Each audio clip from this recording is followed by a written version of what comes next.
दोस्तों सभी को नमस्कार। दोस्तों एक नए सेशन के अंदर मैं आपका फिर से स्वागत करता हूं। जैसा कि आप जानते हो हरियाणा एचपीएससी ने जो पीजीटी के इंटरव्यू शुरू किए, हमारे साथी वहां पर मैथ्स के इंटरव्यू देने, तो उन्हीं से मेरी बात हुई तो उन्होंने बताया कि सर आज हमसे जो इंटरव्यू है उसमें ये क्वेश्चन किए गए, तो आप दूसरे स्टूडेंट्स को बताइए ताकि वो इनको तैयार करके जाएं, अंक लेके आए। तो दोस्तों ये जो क्वेश्चन है ये नए नहीं है, ये पहले भी आपसे डिस्कस कर चुका हूँ।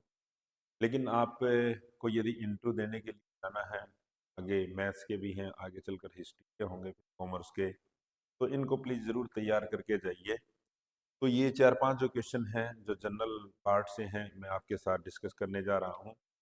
तो दोस्तों ये हमने एक महीने पहले लगभग एक शुरुआत की थी यूट्यूब पे कि हम बच्चों की हेल्प कर पाएँ, जो साथी इंटरव्यू देने के लिए जाएँ उनको हमारा जो अनुभव है उसके तहत हम गाइड कर पाएँ। तो आप लोगों का बड़ा सहयोग मिला, तो आप लोगों ने हमारे इस सेशन को पसंद किया, तो दोस्तों इसके लिए धन्यवाद। तो इस तरह का जो ये सिलसिला हम जारी रखेंगे और आपका अच्छा मार्गदर्शन करेंगे। तो दोस्तों जैसे आज क्वेश्चन किया गया, एनईपी 1986 का स्वरूप क्या था और देश के शिक्षा मंत्री कौन है, महिला हेल्पलाइन नंबर क्या है, यूपी के साथ कितने हरियाणा के जिलों की सीमा लगती है। तो ये क्वेश्चन दोस्तों डिस्कस किए, तो मैं इसके बारे में थोड़ा आप लोगों को बता देता हूँ। अब वर्तमान समय में दोस्तों एनईपी 2020, एनईपी 2020 इम्प्लीमेंट होगी। इससे पहले जो एजुकेशन पॉलिसी थी हमारी, ये 1986 की एजुकेशन पॉलिसी थी। तो सबसे पहले जो हमारी एजुकेशन पॉलिसी थी ये 1968, फिर उसके बाद ये फर्स्ट थी, ये सेकंड, और अब ये हमारी थर्ड एजुकेशन पॉलिसी। तो दोस्तों इसके बारे में पूछा गया कि इसका स्वरूप क्या है, इसका स्ट्रक्चर क्या था। यहाँ पर दोस्तों जो एनईपी 2000 एनईपी 1986 की थी, इसका स्वरूप 10+2+3, तो ये 10+2+3 वाला कंसेप्ट है इसका था। और वर्तमान समय में जो एनईपी है ये 5+3+3+4 एनईपी का ये स्ट्रक्चर इसका है। तो इसके लिए तो मैं बार बार आप लोगों को कहता आया हूँ, तो आपने तैयार करके जाना है। यहाँ से भी क्वेश्चन किया जाता है और यहाँ से भी पूछ लिया।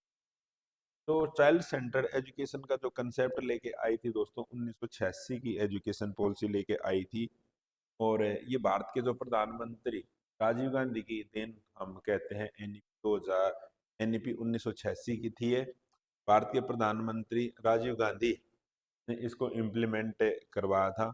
और जो चाइल्ड सेंटर एजुकेशन का जो हम कंसेप्ट कहते हैं, बाल केंद्रित शिक्षा, ये इसके अंदर मुख्य था। और एक ऑपरेशन ब्लैक बोर्ड का नाम हम बार बार सुनते हैं, तो ये भी इसी का हिस्सा था। ऑपरेशन ब्लैक बोर्ड में ये कहा गया था कि एक स्कूल के अंदर मूलभूत सुविधाएं होनी चाहिए, कम से कम 2 कमरे जरूर चाहिए, और जो बेसिक फैसिलिटीज होनी चाहिए वो स्कूल के अंदर होनी चाहिए। ये ऑपरेशन ब्लैक बोर्ड था। और उस दौरान जो टारगेट रखा गया था, जो हमारे देश की जीडीपी है उसका 6% है, इस पर खर्च करने की बात की। उसके बाद इसमें दोस्तों कुछ अमेंडमेंट किए गए इसके अंदर। इसमें 1992 के अंदर कुछ संशोधन किए गए इस एजुकेशन पॉलिसी के अंदर। और आप इग्नू की बात करते हो, Indira Gandhi national open university है, वो भी इसी के इसमें खोली गई, ठीक है।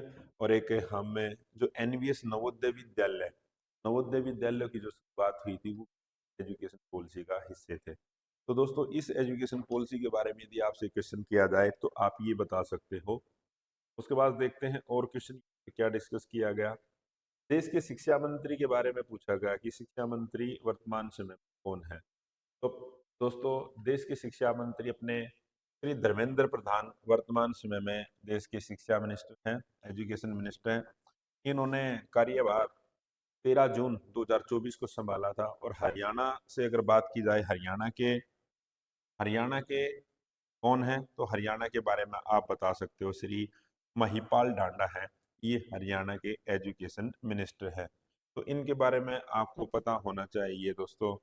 और के बाद नेक्स्ट क्या चीजें पूछी गई, कुछ दोस्तों ये महिलाओं के हेल्पलाइन नंबर पूछे गए कि महिलाओं के हेल्पलाइन नंबर कौन कौन से हैं?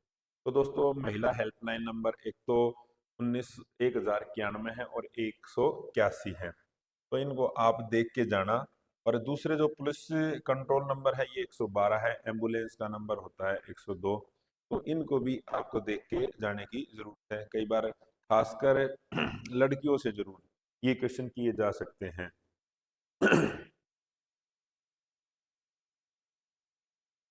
और एक दोस्तों, यूपी के साथ हरियाणा के कितने जिलों की सीमा लगती है? आप दोस्तों हरियाणा के निवासी हो, हरियाणा का पीजीटी का इंटरव्यू देने के लिए जा रहे हैं, तो आपको ये चीजें तैयार करके जरूर जानी पड़ेगी। तो मैंने उस दिन मैप के माध्यम से आपको बिल्कुल सारी चीजें बताई, कौन से जिले के साथ कौन सा स्टेट लगता है। तो ये दोस्तों 7 जो हमारे डिस्ट्रिक्ट हैं वो यूपी के साथ लगते हैं।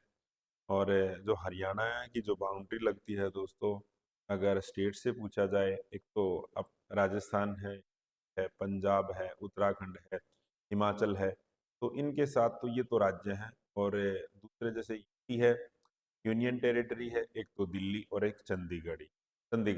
तो ये दोस्तों आपने तैयार करके जाना है।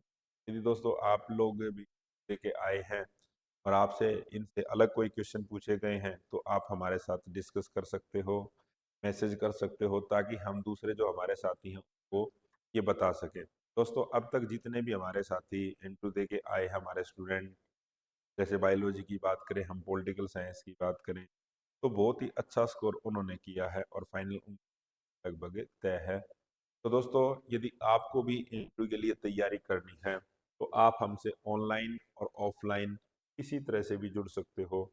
तो अभी कॉमर्स के बैच चलेंगे, उसके बाद आप ही हैं जो हिस्ट्री का रिजल्ट आने वाला है, हिस्ट्री के बैच चलेंगे, ये ऑनलाइन और ऑफलाइन दोनों तरीके से। और आप गूगल प्ले स्टोर से दोस्तों हमारी ऐप डाउनलोड कर सकते हो। ये देखना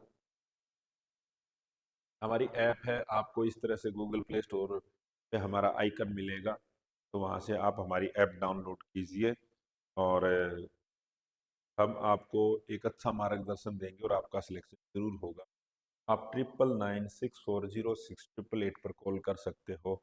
आपके मन में कोई भी क्वेश्चन है, कोई भी आप पर्सन है पूछना चाहते हो, तो इस पर आप कॉल कर सकते हो। तो आज के इस सेशन के अंदर दोस्तों इतना ही, मिलते हैं। जय हिंद, जय भारत, जय हरियाणा। बस बदेवराज।